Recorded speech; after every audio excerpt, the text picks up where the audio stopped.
Radio Voice Italia. Philadelphia.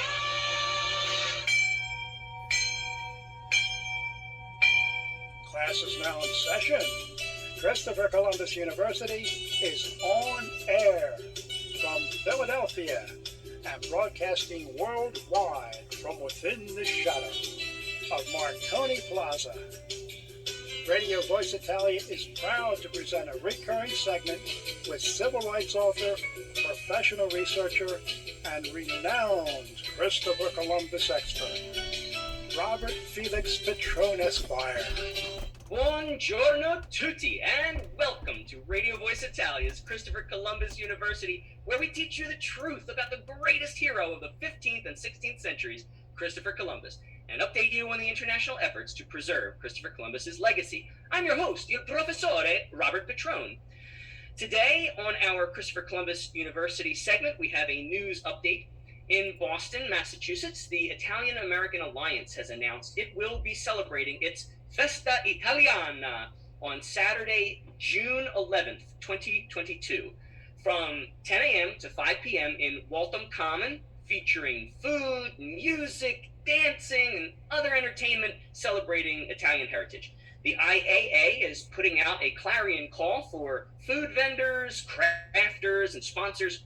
So if you'd like to help out, you can go to their website, theitalianamericanalliance.com, or you can just type in theiaa.com. Both links will take you to the website. For the substantive portion of today's class, which is class number 46, can you imagine? I'd like to talk about something I reported in the news portion of class number 31, titled Columbus the Great Governor.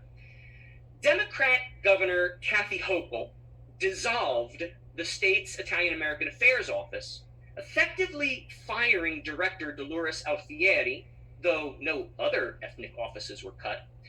And this is despite the fact that Italian Americans constitute the largest ethnic group in the state of New York. The New York Commission for Social Justice, the anti-defamation arm of the New York Grand Lodge of the Order of Sons and Daughters of Italy in America, urgently requested a meeting with the governor to petition for the reinstatement of the Italian American Affairs Office in a letter from Chairman John Fratta and President Michele Candiano-Ment. Governor Hochul just ignored the letter. But after a firestorm of criticism, she pledged to hire a new Italian American Affairs director, though not former Director Dolores Alfieri, though no reason was publicly given as far as I know. So it paid, to speak up. All this happened, by the way, after Hochul attempted to cancel Christopher Columbus Day by proclaiming October 11th as Indigenous Peoples Day, and that only hours after walking in the Columbus Day parade that morning. Now, after a public outcry about that, she amended that proclamation as well, stating that Columbus Day would still be celebrated on the second Monday of October in New York. So you see, folks, when we make our voices heard and let them know we're still here, we get results. Well, Dolores Alfieri appeared on episode 210 of the Italian American podcast, which you can listen to by visiting ItalianAmericanPodcast.com, shedding some light on her firing. I contemplated inviting former Director Alfieri on this show, but then I decided I didn't want to simply rehash an interview she already gave on another show. But she did make a few points that I thought were worth highlighting on Christopher Columbus University, because it bears directly on what the damnatio memoriae of Christopher Columbus and Italian Americans is all about. Ms. Alfieri spent 4 years as the Italian American Affairs liaison to the Cuomo gubernatorial administration, and continuing into Governor Hochul's administration until Hochul eliminated the position with no intention to fill it, despite that 12 to 15% of New York state residents identify as Italian Americans, making them the largest ethnic group in the state. Well, when the story first broke, former Director Alfieri offered no comment. She's not a politician. The daughter of two illiterate off-the-boat immigrants from Italy who came to this country and started a pizza parlor and then a landscaping business. Her mother worked as a cafeteria lady in a hospital. Dolores was recommended to the Cuomo administration for the director's position by NIAF, the National Italian American Foundation. She did not go to the press after the firing. She didn't want to be the center of a story, but she thought Hochul's elimination of the position was a bad decision. But she explains that by her remaining silent, she saw the Hochul administration and the mainstream Marxist media that supports it start to spin lies around the story. The Hochul administration lied to the American public by putting out a statement, or as Ms. Alfieri put it, a vague non-statement, insinuating that the Hochul administration never intended to eliminate the position by simply saying it was vacant, but contradictorily suggesting that the position didn't need to exist at all because it wasn't important. Now, the mainstream Marxist globalist controlled media linked former director Alfieri's elimination to Cuomo's resignation and disgrace, intimating that Cuomo had made up the position at the outset because he's Italian American. However, the position had existed in the past because of the large Italian American community in New York State. The position was not new, nor did Cuomo make it up.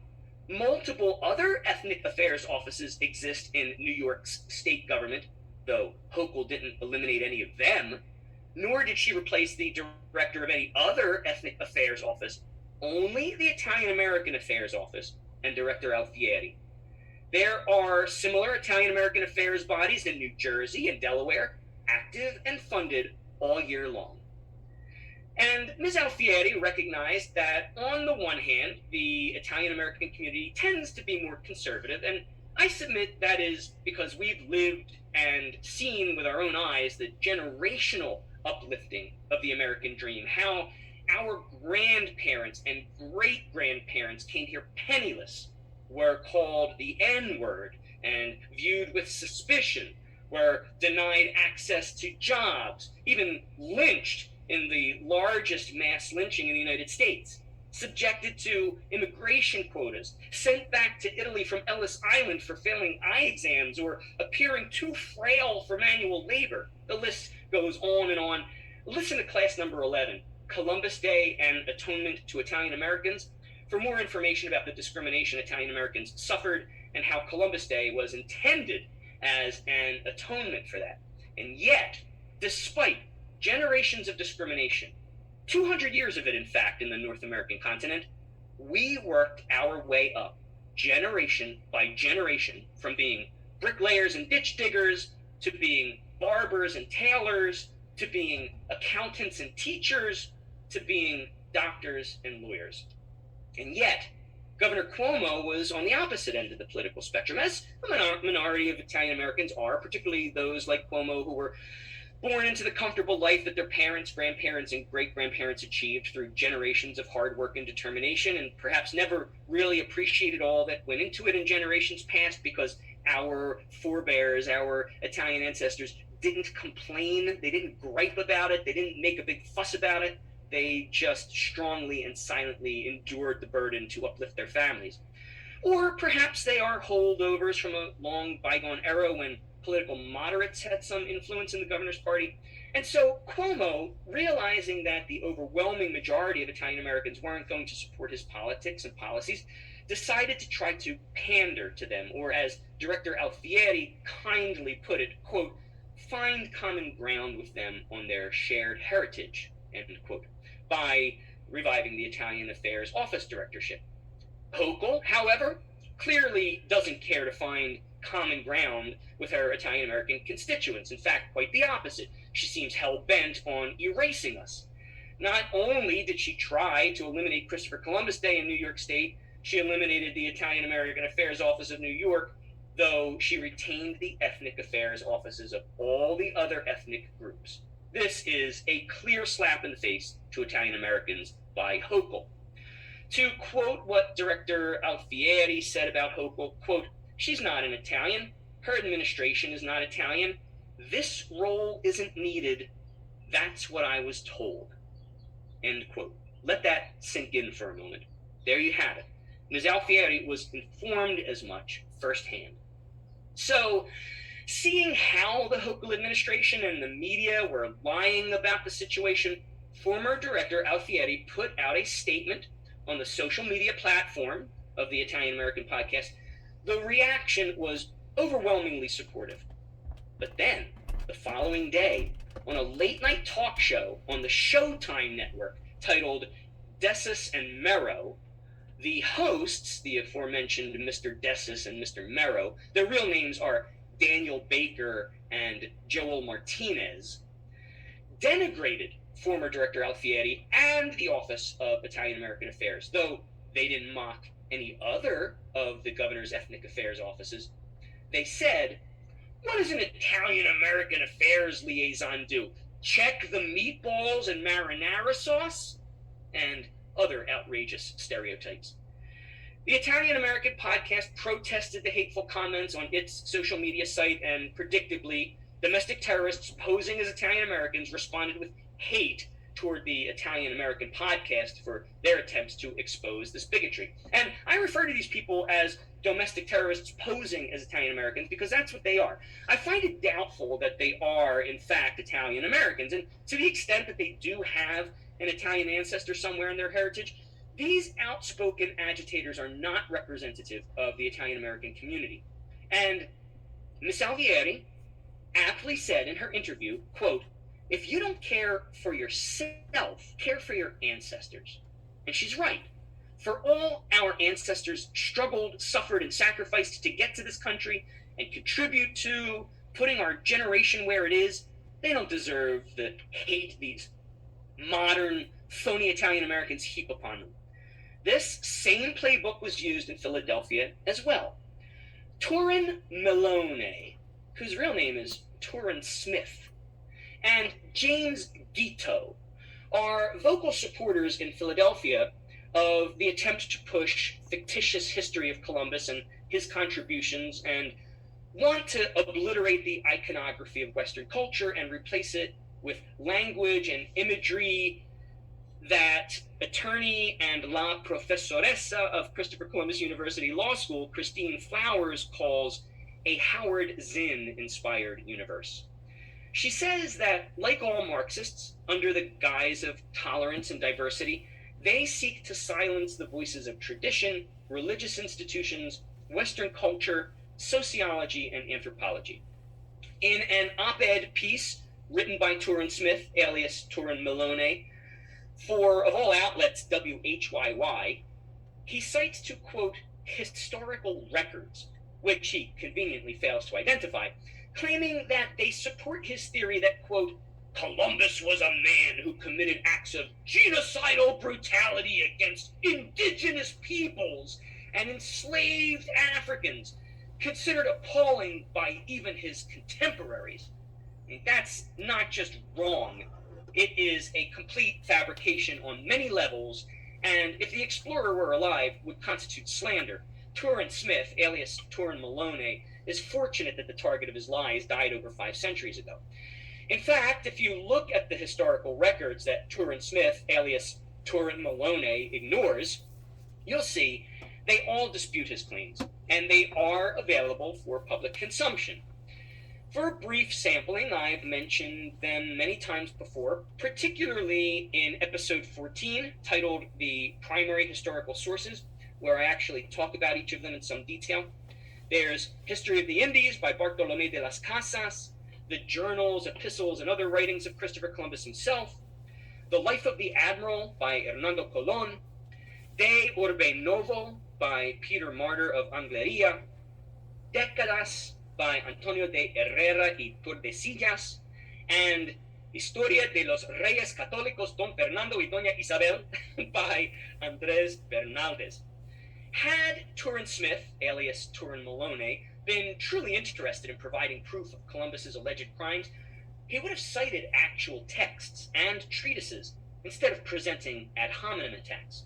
The fact that he could not come up with one reliable and uncontroverted source for his misrepresentations is very, very telling.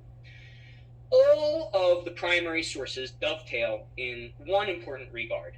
They show unequivocally and irrefutably that Christopher Columbus was none of the things for which he is actually attacked. a racist, rapist, maimer, murderer, slave owner, slave trader, grifter, and genocide heir. On the contrary, in addition to his well-known feat of bringing the existence of the Americas and its inhabitants to light to the rest of the world, Christopher Columbus actively fought against the rampant racism, rape, murder, enslavement, and genocide committed by his arch nemeses, the Spanish hidalgos. Consequently, he quite literally became the first civil rights activist of the Americas and the founder of Western culture in the New World, making him the greatest hero of the 15th and 16th centuries. Harriet Tubman organized the Underground Railroad. 400 years earlier, Christopher Columbus organized and conducted the first 3 underground railroads in the Americas, shuttling Jews away from the Spanish Inquisition on his first voyage, liberating Tainos from their man-eating Carib captors on his second voyage, and then on his return from that trip, taking on board Tainos whom the Spanish hidalgos had forced into servitude against his orders. That this is overlooked by Turin Smith, alias Turin Malone, who perhaps is not even aware of it, strips his claims of any merit. No other civil rights activist of the Western world has such a resume as Christopher Columbus. But you do not even need to agree on the level of his engagement with and contributions to civilization to have a problem with the way that Turin Smith, alias Turin Malone, attempts to represent a legitimate part of the Italian-American community. La Professoressa Flowers says, "It is completely disingenuous to pretend that members of a proud and rich ethnic community would ever feel shame in a figure of such stature and magnitude as Christopher Columbus. The words of Turin Smith, alias Turin Malone, might represent the very few members of his organization, but they do not represent the vast majority of those Italian Americans who have made their views known in print, on the radio, on television, and most especially at the public hearings held by the Philadelphia Historical Commission when it was weighing whether to remove the Columbus statue. At that meeting, speaker after speaker expressed their love for and pride in their heritage, what La Professoressa calls a heritage that cannot be curated by those who have swallowed the modern fictionalization of history. Their shame and regret in this central aspect of their history is theirs alone and should not be ascribed to the community as a whole." La Professoressa has such a way with words. She's so moving. Turin Smith, alias Turin Malone, and his Philadelphia Radical Italian Network, as he calls it, are in favor of the erasure of history and the damnatio memoriae of Christopher Columbus. Clearly, in this case, radical means ignorant and uninformed. Also, as a footnote to the matter regarding Turin Smith, alias Turin Malone, I reported in the news portion of class number 33, the Jewish crewmen and contributors of Columbus's voyages, alternately titled the Hanukkah episode, that Jamestown, Pennsylvania police arrested the 32-year-old propagandist and 4 others for padlocking and bodily blocking the gate to Combined Systems Tactical Tools manufacturer on Kinsman Road. So Turin Smith, alias Turin Malone, is not only dead wrong, he is now a criminal defendant. The best of luck to Mercer County Chief Prosecutor, District Attorney Peter C. Acker on that matter. Italian Americans who actually know their history and support civil rights do not support the obliteration of Columbus. We support a holiday in favor of the tribal peoples of the Americas, who were not indigenous, incidentally. But on August 9th, the day the United Nations has designated, or on the day after Thanksgiving. But Columbus deserves his day as the greatest hero of the 15th and 16th centuries, bar none.